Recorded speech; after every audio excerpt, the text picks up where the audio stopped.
for attending our Sunday Conversations program that we are now resuming after about a month and a half of a respite. We had a big break. We had a presidential election, a peaceful inauguration, and we're all hoping for a better 2021 with the vaccines now becoming available. I want to introduce and thank our Executive Director, Rachel Barnett. Rachel, if you'll just wave your hand, please, for her hard work on getting these programs together and doing the logistics behind the pretty faces that you see up here. Our program today, Jews of the Civil War, North and South, with our co-host, the Honorable Richard Gergel, Attorney Robert Rosen, and our guest, Dr. Jonathan Sarno, who will be introduced more eloquently in a few moments. The Society is so grateful for the time and thought that both Richard and Robert have put into these monthly programs that we started back in July when the pandemic was new to us, but we had to learn how to do these virtual programs. Most of you are familiar with the Jewish Historical Society. It's a South Carolina organization now in its 27th year, and it's dedicated to the studying, preserving, and promoting awareness of the history and culture of the Jews in South Carolina and throughout the South. I also want to recognize Leah Mandelbaum of Temple Beth Am in Los Angeles as serving as our ambassador on the West Coast and promoting this program. Leah, please wave your hand. Y'all are all welcome, even here in the South.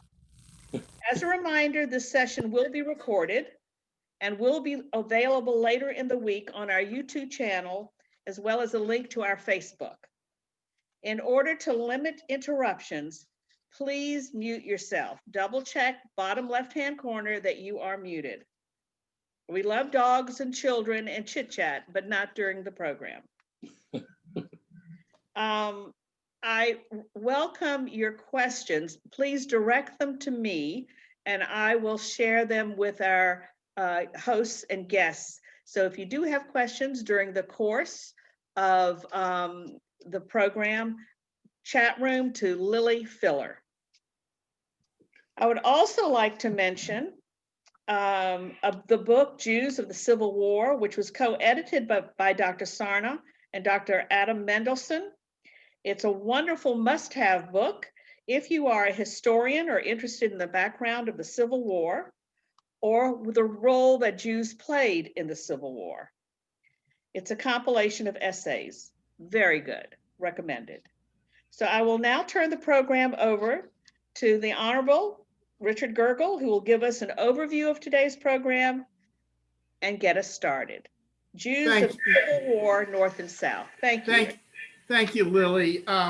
Welcome, everyone. You know, when Robert and I decided to do these webcasts as a way to connect with our wonderful members of the Jewish Historical Society of South Carolina, we had high expectations about quality, but we were underestimated the interest. We were shooting for 50 to 75 participants. We now, I'm told today, our registration was 330, and it's around the country. And so welcome everyone to this continuing discussion about our common interest in the Jewish heritage in the United States. A few issues produce more interest when we're talking about Jewish history than Jewish participation in the Civil War.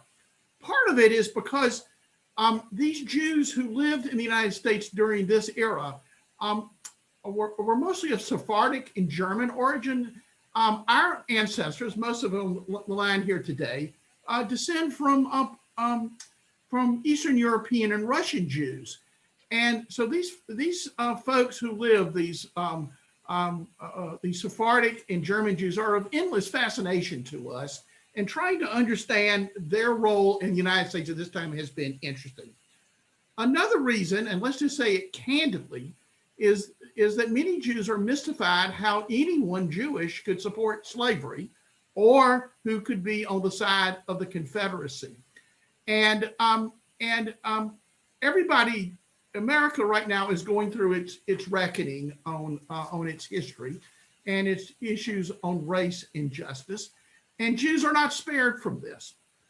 But one of the reasons, and our president, Lily Filler, mentioned the title, Jews North and South, was that Robert and I really felt it was important to understand the perspective of just the where the Jews were in the Civil War. Specifically, over 80% of the Jews in the United States, 125,000 lived in the North, 25,000 lived in the South. Necessarily, Jews predominantly were on the side of fought for the Union Army, predominantly supported the Union, and that great army destroyed slavery. So the suggestion that somehow Jews preserved slavery in the United States was just, which is, by the way, some of our folks who don't really, who are not our friends, have tried to posit what is an historic untruth. But there is a truth that there were Jews who supported the Confederacy and slavery. And let me say, as Dr. Sarna will share with us, and he has written in his many fine books, is that people tended to be aligned with where they lived. Those in the South supported the Confederacy, those in the North supported the Union. So with that, Robert, could you introduce Dr. Sarna? It's my great honor. I have to say it really is my great honor because I really have the pleasure now of introducing to you, I would say, the foremost historian of American Jewish history, who is Jonathan D. Sarna, who's a university professor, the Joseph H. and Bell R. Braun Professor of American Jewish History, director of the Schusterman Center for Israel Studies at Brandeis University. He's past president of the Association for Jewish Studies and chief historian of the National Museum of American Jewish History in Philadelphia. He was dubbed by the Forward newspaper in 2004 as one of America's 50 most influential American Jews, chief historian for the 350th commemoration of the American Jewish community, and is recognized as a leading commentator on American Jewish history, religion, and life. In 2009, he was elected to the American Academy of Arts and Sciences. Born in Philadelphia, raised in New York and Boston, Dr. Sarna attended Brandeis University and Yale University, where he obtained his doctorate in 1979. He's taught at Hebrew Union College, Harvard, Yale, Brandeis, University of Cincinnati, Hebrew University in Jerusalem. He chairs the academic advisory and editorial board of the Jacob Rader Marcus Center of the American Jewish Archives in Cincinnati. And for those of you who don't know, that is the preeminent archive of American Jewish history. That's where the real documents are stored. So it's a very important role. He's written so many books. He's written, edited, or co-edited more than 30 books. And if you really want to know the books he's written, all you have to do is go to Amazon. But I am going to do a little show and tell because this is one of his classics, American Judaism, which is actually, I would say, the leading history of the American Jewish experience. He wrote, when General Grant expelled the Jews, which of course we're going to talk about today, he wrote and co-authored a book on Lincoln and the Jews. And he's written so many other books. I told him I was going through my library. I came across this, Jacksonian Jew, The Two Worlds of Mordecai Noah. Anyway, he's written so much that really I wouldn't have time to tell you. If you're really interested in the Civil War, I'm also going to promote, as Lily did, he co-edited along with Adam Mendelson, Jews in the Civil War. This really is a very fine collection of essays. So if you want to pursue further study, I would recommend it. I also found this little book in my library. Jonathan, you probably forgot about this, but this is this is really a great little book, Passages Through the Fire, Jews in the Civil War. And it's kind of an overview of an exhibition that was put on by the American Jewish Historical Society. So anyway, with all that, it's my great pleasure to introduce Dr. Jonathan Sarna. Thank you. It's really a joy to be here, and really I have Judge Gergel's books, and of course I have Robert Rosen's books. So we got a very good group here. but when people came to hear about the Civil War, so I think we should Get on with it, Robert. on, right. Well, Richard, what do you think? You think we ought to ask Dr. Sarna, where were the Jews in 1860? Who are we talking about? Who are the Jewish people in 1860? So you've got about 150,000 Jews, and it's worth remembering how many of them were immigrants. In 1820, there were about 3,000 Jews. In 1840, 15,000 Jews. In 1860, 150,000. So that's a reminder of how rapidly the community had grown. Most of those Jews were Central European Jews, either from German-speaking lands, some from Poland, you had some from Holland, some from England. You had, they had greatly outnumbered by then the older Sephardic Jews, Jews with roots originally in the Iberian Peninsula, who had been so very important in the early part of American Jewish history. Yes, so all of the early congregations, including Beth Elohim in Charleston, are originally following the Sephardic rite and have significant Sephardic membership. Later on, by the Civil War, the Jewish community is very significantly Central European, and a lot of these Jews spoke German as a mother tongue and had accents, excuse me, which is one of the ways that people could identify Jews, because so many of them had accents. Of course, there was also a very large number of German non-Jews, Protestants and Catholics in America. The Jews came not only for the same reason that non-Jews came, but also for reasons peculiar to themselves. There were very significant anti-Jewish legislation in the German lands. In Bavaria, that included limits on the number of Jews who could marry. That was a way of keeping their numbers down. There were limits on what occupations Jews could enter into, limits on where Jews could live. And young Jews, having heard about America, begin coming in larger numbers. The failure of the 1848 revolution also leads some to emigrate. So what are their politics? Are they Democrats? Are they Republicans? Did they support Lincoln? Did they support, I mean, who were they? They lived in New York, they lived in Chicago. I think we should be careful about assuming that all Jews had the same politics.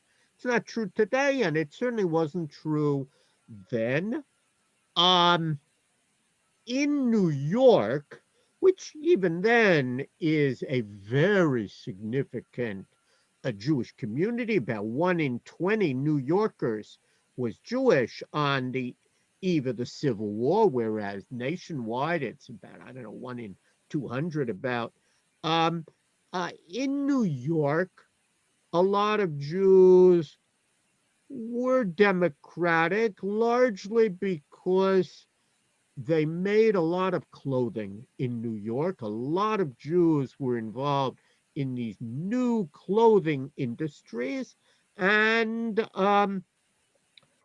they did not really want to see the country divide. Among other things, they did a lot of business with the South, because even though the South had cotton, the South did not produce clothing. So the cotton was sent north.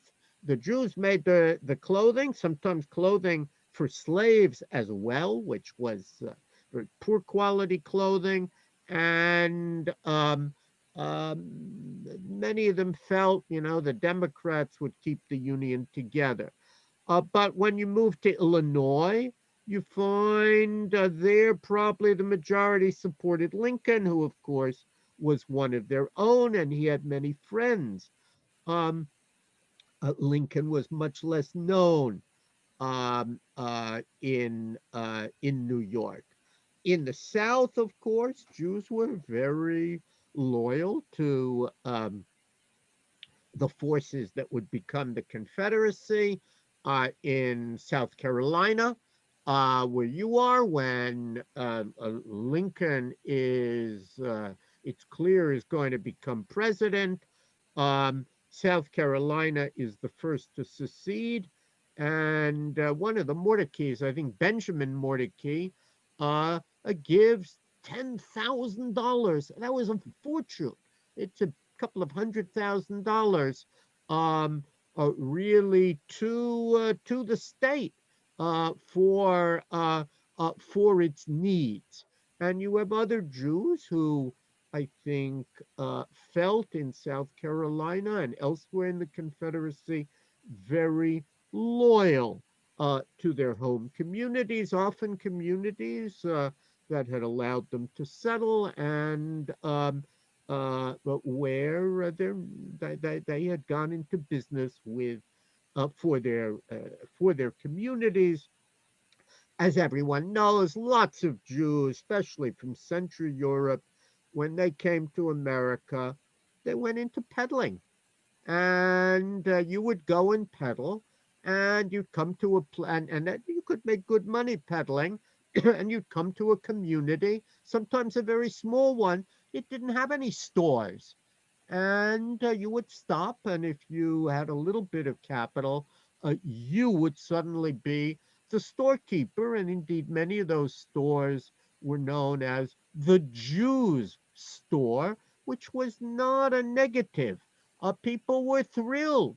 Suddenly, they could get they could get products locally, and so you have these little Jewish communities dotted across the country, including in the Confederacy. And then you also have Jews in major cities. Charleston, while it was no longer the largest Jewish community, we forget that in the wake of the American Revolution, there were more Jews in Charleston than in New York for a brief period, partly because the port of Charleston was more important than the port of New York until the Erie Canal. So Charleston is not as important as it had been, but it's a significant Jewish community, probably a few thousand, 2,000, 2,500 Jews. Um, and you have other East Coast cities with significant Jewish population, but Jews are maybe 0.5% of the nationwide population. Well, go ahead, Richard. Yeah, uh, the Jewish views on slavery. Let's talk about that for a second in the North. I remember somewhere you wrote that Jews were really like their neighbors. They were not really that dissimilar on these views. Some were pro-slavery, some were anti-slavery. I'm talking about in the North now. Some tried to be neutral because they didn't want to get in such an emotional fight as, fearing a Jewish backlash. There was, in a sense, there was no one Jewish position. Is that fair, Dr. Sarna? Absolutely right. Jews followed their neighbors and were as divided as the country as a whole. There are groups, let's say the Quakers were heavily anti-slavery characteristically. But in the case of Jews, some said, look, this is the custom of the place. We follow it. And and others were opposed. Um, uh, at the extremes, you naturally tend to have fewer people. You can find abolitionists extreme abolitionists, immediatists as they were known, but there were very few of them, partly, I think, because so many of the abolitionists were evangelical Christians. Think of Garrison and Dwight Garrison, and some of them, as Lou Kames, who edited the Garrison papers, showed, were very anti-Semitic, and Jews knew that. So they were a little afraid of those extreme abolitionists. But you certainly did have Jews who thought slavery was a great evil. Some of them we know well, let's say Rabbi David Einhorn of Baltimore, and he pays a price. They chase him out of Baltimore, which was heavily Southern. But there are lots of Jews who fear that this will tear the country apart. As immigrants, nothing frightens them more than that.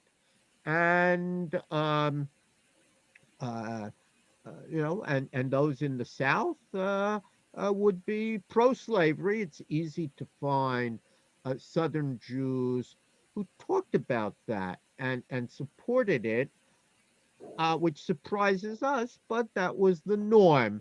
What is different, I think, is just one matter. Very few Jews had the money to own plantations. I think you probably count, Robert, you know this as well as anyone. I think you probably count on all your fingers and toes all the Jews who owned plantations. They just didn't have the money. Judah Benjamin, for a time, famously has a plantation. But most Jews, when you look in the census, they had a small number of house slaves. And that was very common. And look, it's worth remembering in Charleston, which of course is more than 50% African American, in Charleston, free blacks had slaves, many of them. Not a subject we much discuss, but it's a reminder that slavery was a norm that at that time, hard as it is sometimes for us to understand it. So Professor Jews, Sarno, let yeah, me ask you this. yeah, When we talk about the abolitionists, there were, for example, August Bondi. right, There were Jews who fought with John Brown. yep. There were Jewish abolitionists. Many of them, if you actually trace back, had roots in Central Europe where they had fought in these liberal revolutions. And Bondi is a good example, famous Central European name up in Prague. And, they brought that liberalism with them. And uh, so you can find whatever you're looking for, but I don't think we can say, oh, all Jews were, and then finish the sentence. I think what if you are in favor of a particular position, you can find Jews who would have agreed with you, and Jews were divided on the matter, much as so many Americans were. And it's worth knowing there were people who changed their views over time. Just as in our day, lots of people changed their views on gays and lesbians in their own lifetime. In the South, there are plenty of people today who don't have the same views as they had in 1950. So it was then. You can find people who talk about the fact. Dittenhoffers, when they were in Alabama, they supported slavery. Later, they moved to New York, and the Dittenhoffers actually, Abram Dittenhoffer becomes a big supporter of Abraham Lincoln. And there it's easy to see. He says in his autobiography that he was influenced by a comment made on the floor of Congress about Judah Benjamin. Senator Wade, I think, said of Judah Benjamin, Senator of Ohio, that Judah Benjamin was an Israelite with Egyptian principles. Really a great line.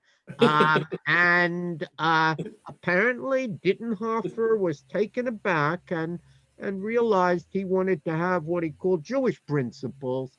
And he becomes anti-slavery and very prominent among the early supporters of Abraham Lincoln.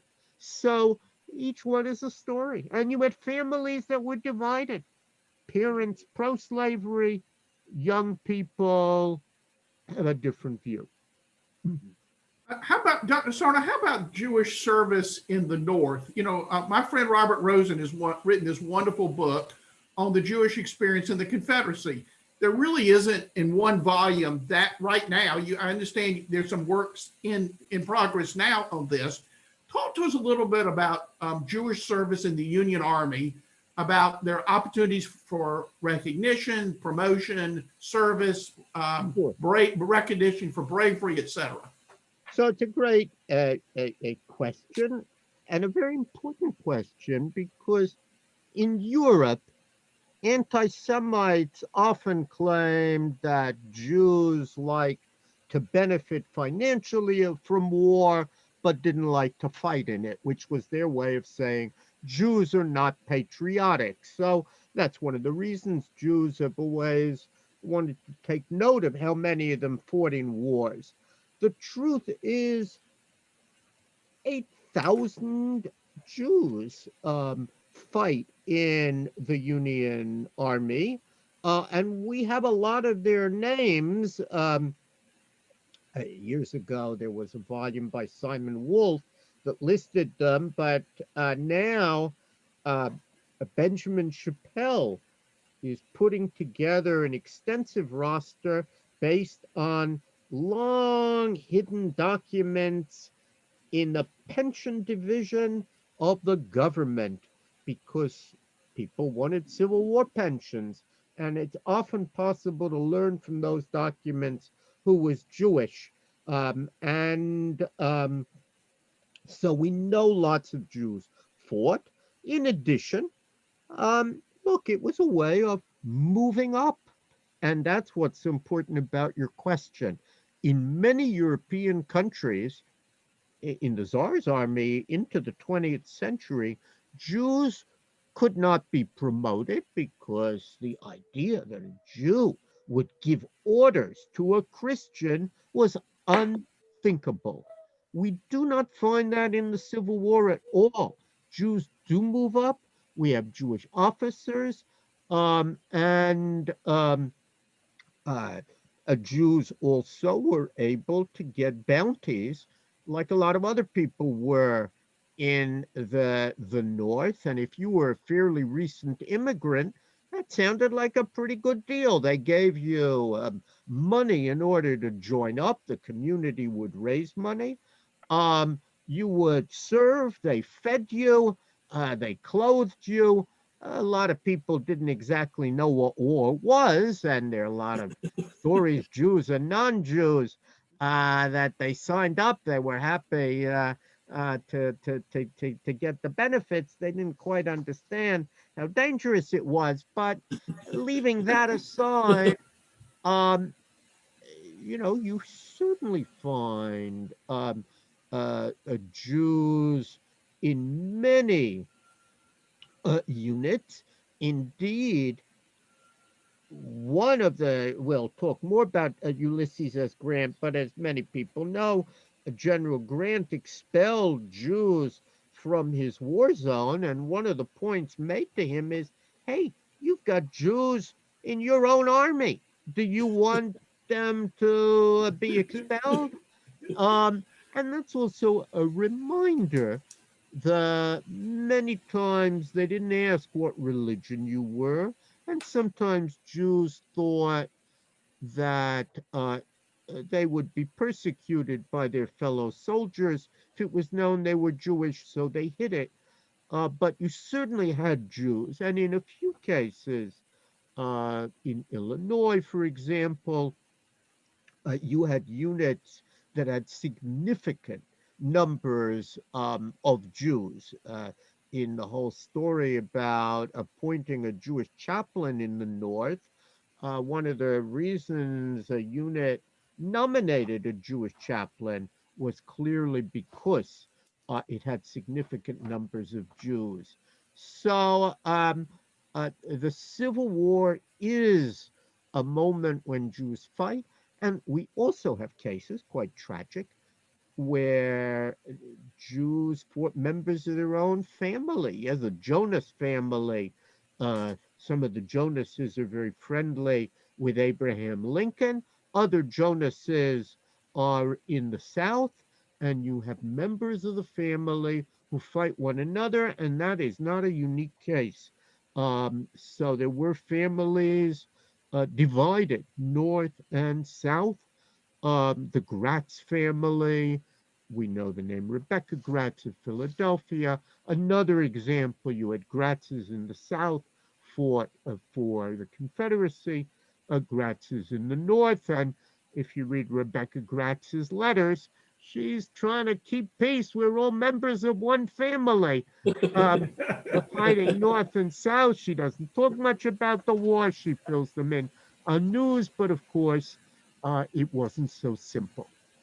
Dr. Sarna, the thing that strikes me is that as much as the Jews in the South participated with the Confederate Army, the Jews in the Union Army seem to have achieved higher ranks. I mean, for example, there were no Jews who were generals in the Confederate Army and at any point.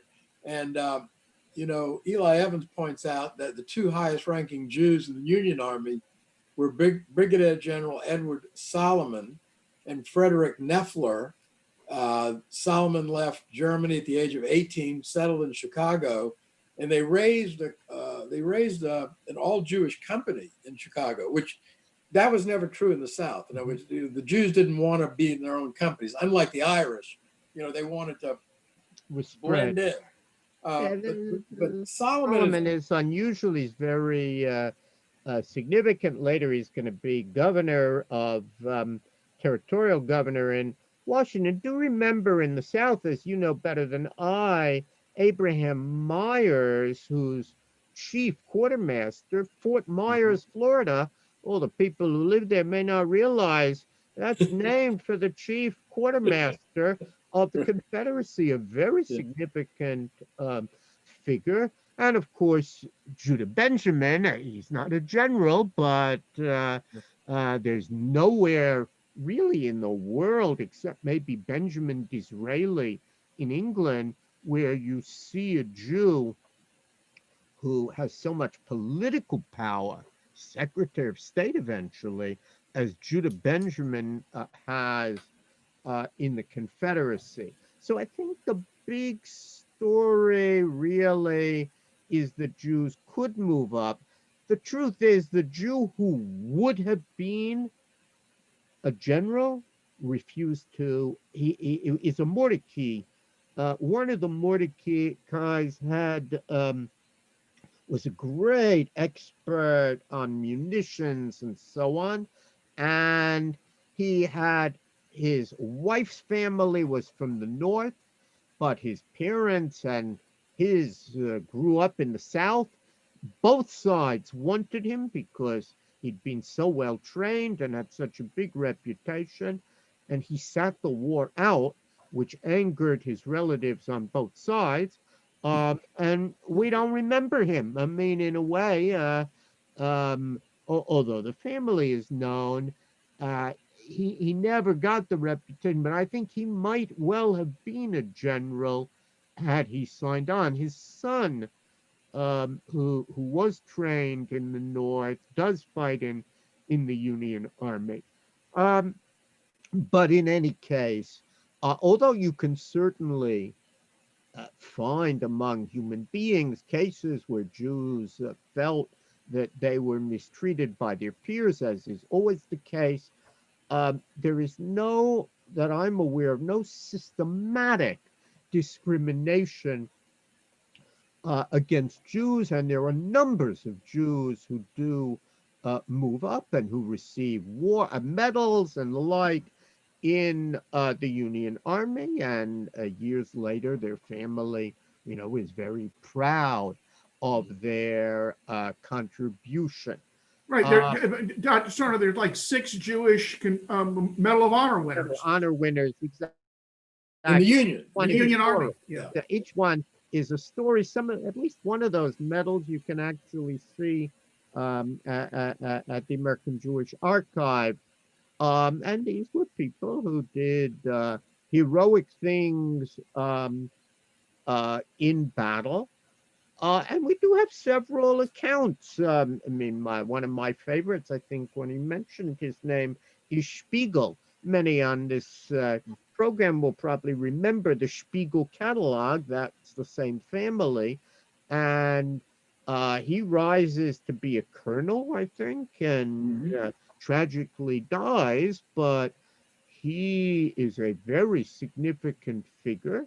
And it taught him leadership, and he was respected by Well, that's the Spiegel story to me is really one of the great stories, because in my book, I've got, there are 2 monuments at Vicksburg to Jewish colonels. One to Marcus Spiegel, who was killed, right.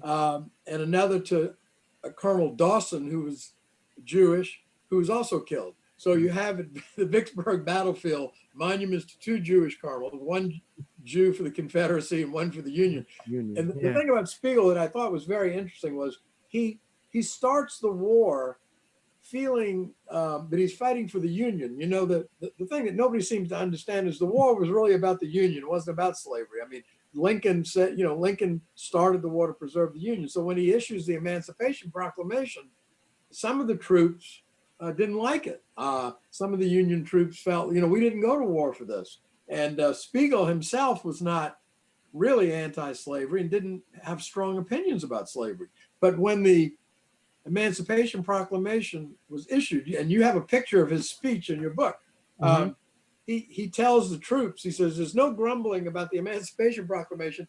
Any of you who want to disobey this ought to step forward now so you can be shot as traitors. And so here's a man who really starts the war not caring that much about the issue. But, before he is killed and he sees slavery in Louisiana, he changes his mind. I mean, he has an awakening, Yeah. Lincoln also evolves on slavery. There were lots of people who thought, couldn't we pay and compensated emancipation? And Lincoln himself liked that idea. There were lots of Jews. Only Washington, D.C. has compensated emancipation, but even Henry Clay supported that at one point. Now, a lot of people changed and evolved, I think, on that. But the interesting thing on Spiegel is he is a quite Jewish Jew, and in those letters, he talks about how he's in the South and he goes to a synagogue, and they see a union, and they don't know whether to welcome him as a fellow Jew or to hate him because he's such a highly placed soldier for the Union. And but they do invite him in as a fellow Jew, and you really see how people's loyalties are impacted. Should we welcome our fellow Jews? Should we hate the Union? And you can find both expressions. And after the war ends, you do see Northern Jews sending aid and material to Southern Jews to help them. But at the same time, you certainly also can find lots of antagonism toward the North generally, without saying, oh, except for our fellow Jews. And you can really see those tensions. Dr. Sarna, let's talk, and not, we could talk the entire program on Grant's Order Number 11. You've I written did a a book. fabulous book on it. Right. Why don't you just briefly summarize what that order was and the tremendous adverse reaction in American Jewish leadership over that order? So that is really the most anti-Semitic official order in all of American Jewish history. December the 17th, 1862, Grant expels what he calls Jews as a class. That's the language he uses from his war zone. He's not yet general in chief, but it's a very large war zone. Um, Tennessee and part of Kentucky, right? Tennessee, Kentucky, and it goes further than that. He Grant is moving on Vicksburg. Now, why? I think, broadly speaking, the term Jew in the Civil War often meant smuggler. And in other words, the term was used disparagingly, just as Yankee expanded to mean North, so Jew often meant that. Grant and many of the generals are deeply worried about smuggling between the South and the North, believing as they do that if there were no smuggling, then the South would collapse. They simply would not be able to keep going. And they blamed smugglers, whom they called Jews, for making that happen. The word Jew also was applied negatively in other cases as well. But there's also a kind of immediate matter, which is that Grant's own father, his name was Jesse, Jesse Grant had cooked up a scheme with the Mack family. The Macks were Cincinnati Jews, very significant then in the clothing trade. Naturally, they needed cotton, and they cooked up a scheme whereby Jesse would go to his son, Ulysses, and would help ship Southern cotton to New York, and he would keep some of the profits. All of that was illegal. They go to Ulysses, but Ulysses and his father didn't have a good relationship at all. And of course, Ulysses is extremely angry when he sees that not only to his mind are Jews smuggling, but they even cooked up a scheme with my old man to smuggle. And he sends his father back home, and he expels the Jews. We actually have a journalist who was there, who leaves us a discussion of what he saw. The thing is, Grant wrote this order known as General Orders Number 11, but no sooner does he issue the order than his troops are attacked.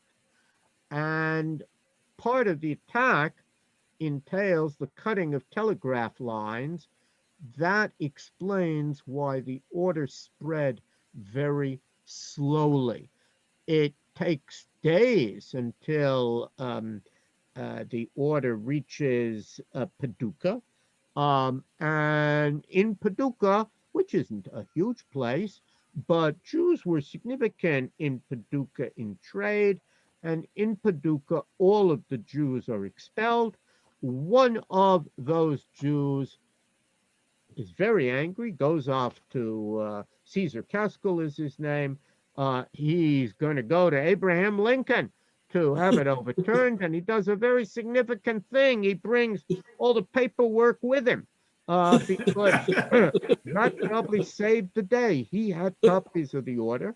On his way to Washington, not only do they send a remarkable telegram to Abraham Lincoln, but he was a merchant. He must have known about PR. He lets the journalists know about it. It goes out on the AP wire. He tells Jewish journalists. So that's how Jews hear about this order. And eventually he gets to Washington, and he first goes to see a friendly congressman. Together they go to Lincoln. Lincoln doesn't know anything about it.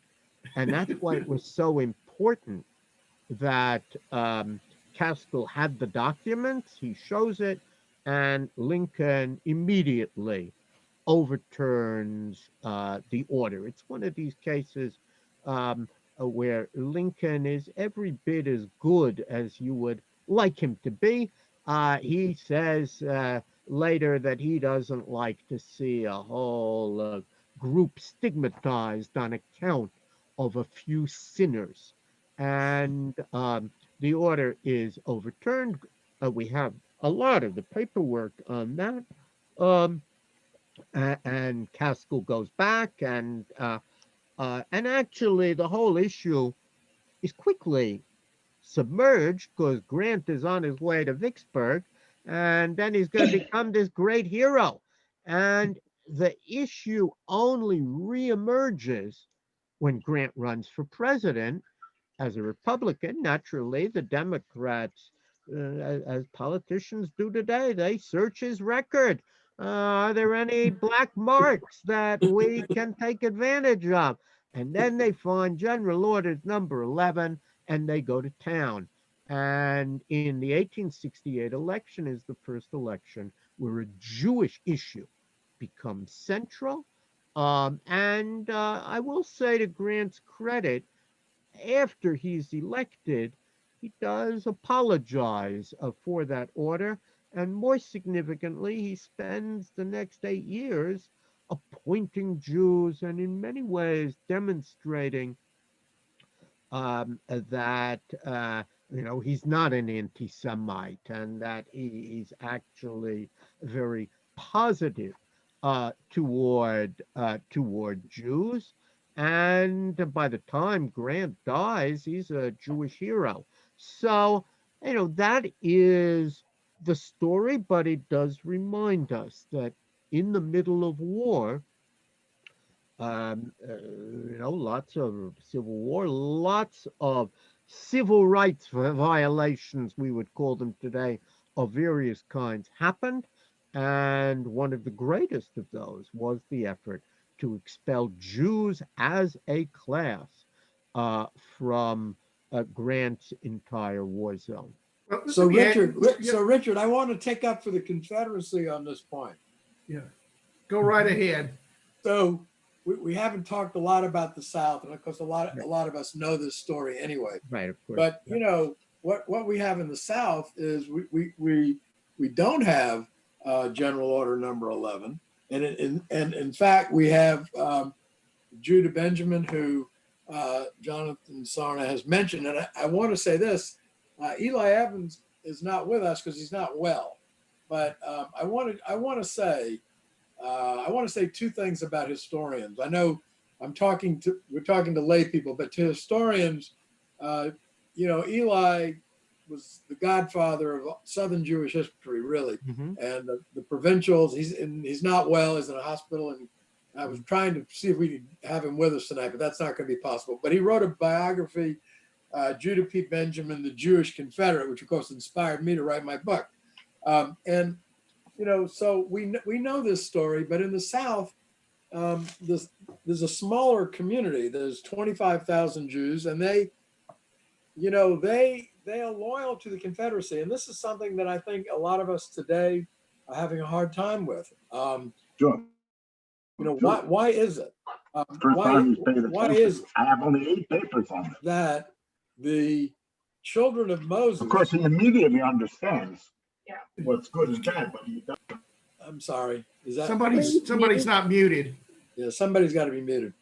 So we have to say that, while we're talking about the Jews in the Civil War, that the Jews in the South, as we all know, remain very loyal to the South, that they supported slavery. The Jewish view on secession, and I'd be interested in Dr. Sarn's view on it, but my impression is it's very interesting what he said about slavery and this controversy. As immigrants, as German immigrants, and as people who felt very insecure coming from Europe, what they didn't want is what we say in Yiddish. They didn't want any ruckus. Right? They didn't want any trouble. So I looked and looked to see how Jews felt about secession. And really, it's hard to say. You had a few Jews who were delegates to the secession convention. You had a few who were outspoken on it. But, you know, my impression is they would rather the whole controversy had gone away. And I think that's how the Jews in the North felt. You know, we're here. We left, you know, Bavaria and Prussia and Hungary, and we don't want to go back. And we didn't like it. And we like it here. So I think that. And we like peace. Peace at any price. And of course, Yeah, it's not. Yeah. Listen, I mean, here's to me, just the reality is that the experience of African Americans and Jews were profoundly different. Jews came as voluntary immigrants. They were afforded tremendous opportunities than Europe. This was first in the South and then throughout the country, afforded opportunities to practice their religion and to engage in commerce and be citizens that was really nowhere else in the world. African Americans came in chains. They had the horrible Middle Passage. They were enslaved for generations. It is, it is America's original sin. And we all got to recognize that everybody's got a piece of this. And we got to acknowledge it. And we can't make progress without acknowledging our history. But it would be wrong, as some very small but loud voices have said, that the whole slavery thing was a Jewish business. Just not true. Not true. Yeah, it's ridiculous. I like to phrase it just slightly differently, which is to say, Jews benefited from the Europeans coming to the New World, largely because the whole point of having colonies in the New World was to profit from them. And so you needed merchants, and Jews had many more rights in the New World than they had in the Old World. And tragically, African Americans, I mean, the opening up of the New World was the great tragedy for Africans, because if you were going to profit from sugar, from tobacco, from rice, from other products, you needed slaves. And that's why they went to Africa in large numbers. So Jews benefited, African Americans did not benefit. It was the worst thing that happened to them, the discovery in quotes of the New World. But the point is, yes, the histories are very different. I'll add just one other thing about the South, and it's especially true of South Carolina. African Americans were a majority in South Carolina by a considerable amount, like 57% of South Carolina on the eve of the war is Black. Well, under those conditions, race and color are going to be much more important than religion. So Jews were accepted in the South because they were white, and if you were worried that you're a minority, you're going to be very broad in accepting people who will buttress your race. And in the North, of course, none of that applied. So there is more anti-Semitism in the North that's frequently noted, but it's not so frequently remembered that the reason Jews were accepted in the South had everything to do with a minority group, a fear that the majority would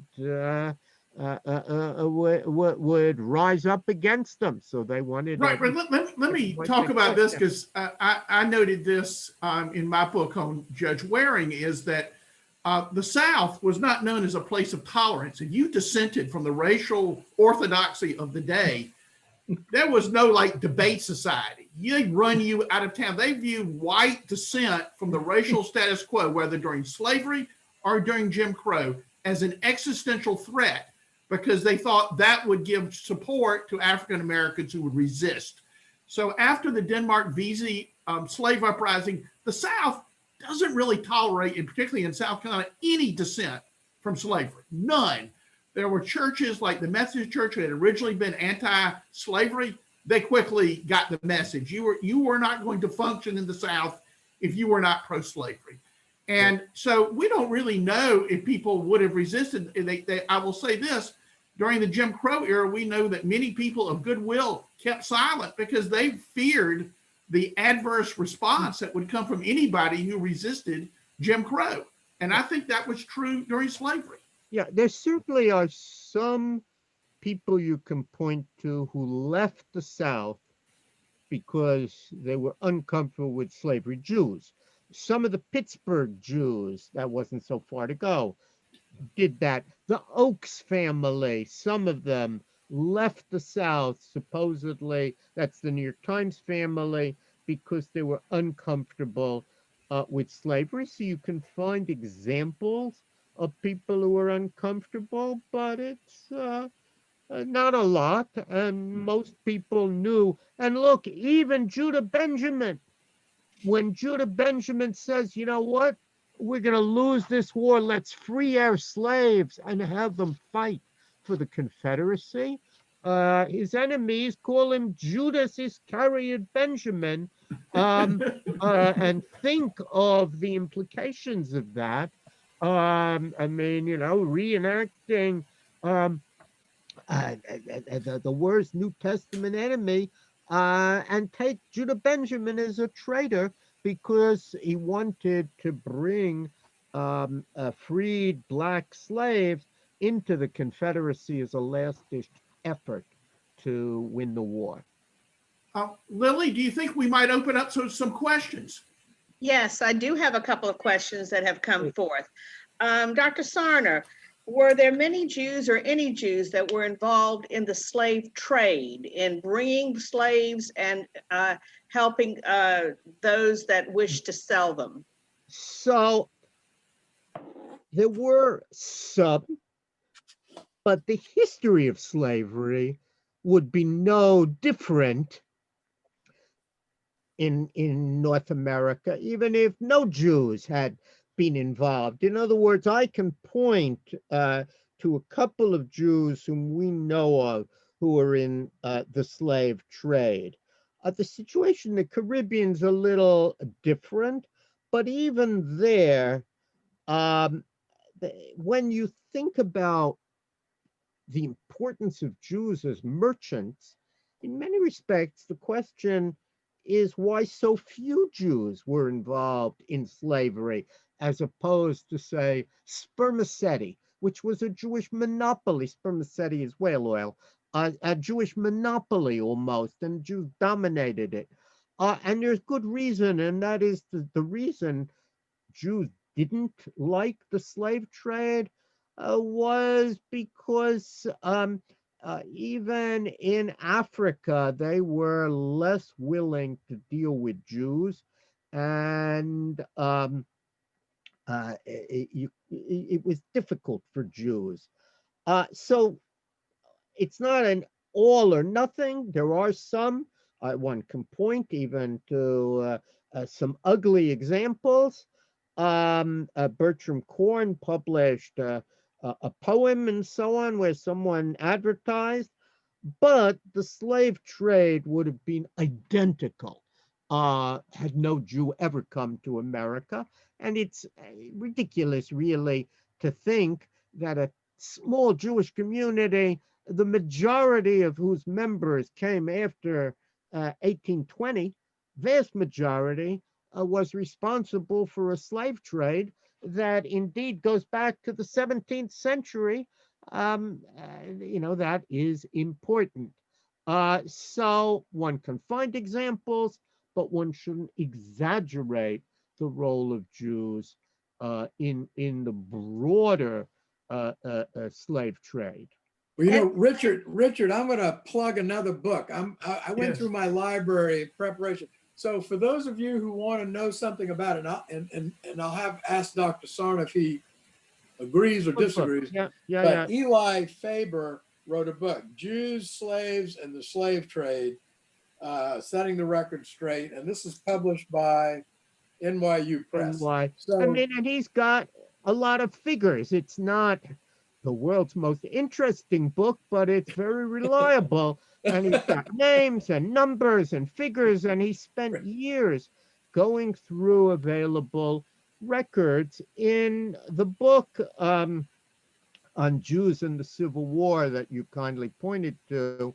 Not only do we have a great historian of slavery, Seymour Drescher's article, but we also list the whole literature, David Bryan Davis and others.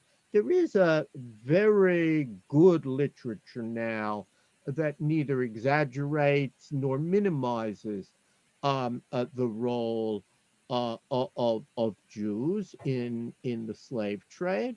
Um, and again, I think the story of Jews and slavery in North America is actually very different. There's a lot of work now being done on the Caribbean. And in the Caribbean, you do have Jews who own plantations in Suriname. And some of the story of Jews and African Americans is very, very different. I will say one other thing, just to point to an area that nobody's been willing to talk about and that deserves attention, and that is that there really were quite a few Jews, when you look, who who had children with African American women. In other words, and there are quite a few significant Jews, including Judah Turo of New Orleans, and and the great Moses Ezekiel, and many others who cohabited with either free blacks or black slaves, had children. Um, that's a whole area of American Jewish history that nobody ever wanted to talk about. There are African Americans, some very prominent, who know that they go back and had Jewish roots, that somewhere there was a Jewish father, and uh,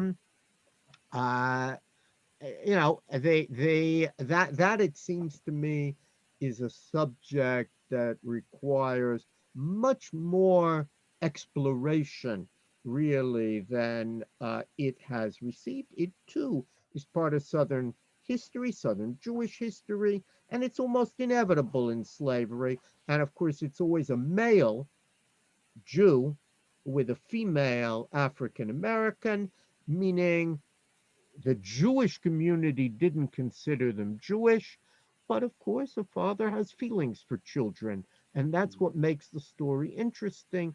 And if the children were very light colored, sometimes they passed into the Jewish community. So there's a whole there's a whole area of study that could be opened up.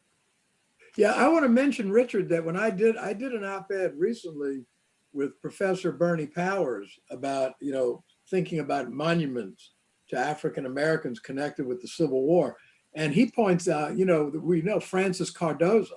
Mhm. Major Reconstruction figure related Yeah. to Justice Cardozo. Yeah, Right. who is He's father another was Jewish. example, and I think Yeah. that's in the Rosengarten. I saw some comments by Yeah. Dale and Ted's book does refer to Mhm. some of this. It's a wonderful book, and they have there. But uh, you know, when I was growing up, we read books on Judah Turo, and all those books suggested that Judah Turo was wounded in such a way in the War of 1812 that he couldn't have any children. it's very recent that we've discovered he was only wounded in such a way he couldn't have white children, but he did manage to have a black child. And, you know, uh, um, it changes the whole way you think about it. We happen in that case to know a lot about her. We know her name and what happened to her. Um, but the whole subject is a very important one, and I think even important in African American history. Um, African Americans who knew that, they went back to a Jew, that was often carried through the tradition. And some African Americans who returned to Judaism really do so because they had that tradition and they want to recover that part of their heritage. And the subject one day will get a thorough treatment, but now only pieces have been have been published. Lily, other questions? I have one more question. What was the Jewish involvement, if at all, in the underground? Uh, you can find examples of Jews and the underground. There is one book that and I'm blanking on its name that talks about it. And then there are a lot of traditions about Jews in the underground, even different congregations that claimed that they were a stop on the Underground Railroad. Newport is a famous example there. There is some material, I believe, in the Museum of the Underground Railroad in Cincinnati, but I don't think that you have huge numbers of Jews who are involved, but there are, like a lot of things, Kidnapped in the Ransom. Leave it to Dale. The Kidnapped in the Ransom is the book I'm trying to remember, and several of the editions have very valuable introductions that put it all into perspective. But I don't think Jews can take credit for the underground, although there are individuals who you can find, the Friedmans in that book. Dr. Cerny, you talked about that one of the differences that sort of often influenced where Jews fell on this issue of slavery was there was this, the traditionally social justice issues had not been part of sort of the Jewish mission, but that with Reform Judaism, particularly from Germany, there was this impetus, Rabbi Einhorn and others, of connecting Judaism to social justice, something that's very common in Judaism today. You want to comment on that? Yeah, I would not want people to think that this is a Reform Orthodox Right. split. You certainly can find people there. I do agree with you. Social justice is late. I'm not even sure. Einhorn is certainly a fighter for social justice, but the term and its centrality is more his son-in-law, Emil G. Hirsch. Look, it will shock some people, but the Passover Haggadah, which we imagine is against slavery, read it carefully this year on Passover. It doesn't say slavery is bad. It just says we Jews shouldn't have been enslaved. That's a very different matter. Yeah, but we were wrongly enslaved. But rabbinic literature, like all literature, is full of slavery. And as my teacher, David Bryan Davis, showed, the idea that slavery is wrong as an idea is really an 18th century idea. And to assume that before then people would have had it is really anachronistic. And it starts in the 18th century where it's radical, And it's really in the 19th century that more and more people are persuaded. And in our time, where we have seen values, think of gay rights, probably a social change that happened more quickly than any other in American history, from its initially being articulated in the 1970s until a Supreme Court decision. People changed, and so it was on slavery. People hadn't paid attention to slavery, and suddenly they begin to rethink it as more and more books come out, as more and more literature comes out. And that, of course, was also the power of novels, of Uncle Tom's Cabin and all the rest, is it changed people's minds. They began to think about slavery in a new way. So it doesn't surprise me very much um, that if we look 100 years earlier, we don't see it, and that it took quite a long time before everyone bought in to these new values. Well, Dr. Sarna, for me and for Robert, we want to thank you. This just has been remarkable. I've seen comment after comment about how wonderful this discussion is. We are gathered as part of a larger discussion in America, reckoning our racial history. And I think this has been enlightening for everyone. I've certainly enjoyed it. And I really recommend Robert was doing his show and tell on all these books. They are great books. I got to tell you, if you want it as a starter, Jews in the Civil War is a great place to start. American Judaism is a majestic book. It's a remarkable book. So Dr. Sarna, thank you so much for joining us. And Dr. Filler, I turn it back to you. Thank you so much, Richard. And I also want to thank Dr. Sarna. I want to thank Robert and Richard for a wonderful, exciting intellectual program today. I want to remind everyone that our next Sunday conversations will be in February, on February 7th at 5:30, and it will be South Carolina Jews and Reconstruction. And our guest will be Hyman Reuben III, author of South Carolina Scalawags. Please register on the Jewish Historical Society of South Carolina.org. Please join us as a member of the society. You can go to our Facebook page. All Zoom links can be found there. And as mentioned previously and in the chat, this has been recorded. Please stay safe, wear your mask, and when it is your time, please get the vaccine to protect yourself. Until next time, Guy Gesundheit. Good night. Thank you. Thank you.